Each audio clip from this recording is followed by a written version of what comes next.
पण माझ्या प्रिय भावनो, देव कोणाला मोहात घालत नाही, कोणाला पापात पाडत नाही. तर पापात कोण पडतो, मोहात कोण पडतो? आपण खुद. आणि तुमच्या जीवनामध्ये जरी परीक्षा होत आहे, पारख होत आहे, तर आपण परमेश्वराला दोष देऊ शकत नाही. परमेश्वराला आपण असं सांगू शकत नाही की देवाने मला मोहात टाकलेला आहे. तर आपण स्वतः मोहामध्ये पडतो. त्या 13 वचनामध्ये ह्या ठिकाणी याकोब सांगत आहे की तर प्रत्येक माणूस जो आहे तो आपल्या वासनेने ओढला जातो व भुलवला जातो, तेव्हा तो मोहात पडतो. प्रत्येक माणूस वासनेने ओढला जातो, त्याच्यानंतर तो भुलवला जातो, तेव्हा तो मोहात पडतो. ह्या शरीरामध्ये वासना आहेत. डोळ्याच्या वासना सांगू शकतो, शरीराच्या वासना सांगू शकतो, अलग अलग प्रकारच्या वासना आहेत. आणि हा माणूस आहे तो वासनेने ओढला जात आहे आणि तो भुलवला जात आहे, त्याच्यानंतर तो पापामध्ये पडतो.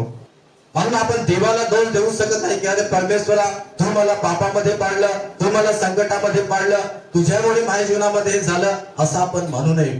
का? आणखी देवाला वाईट गोष्टीचा मोह येऊ शकत नाही. देव कोणाला मोहात पाडत नाही.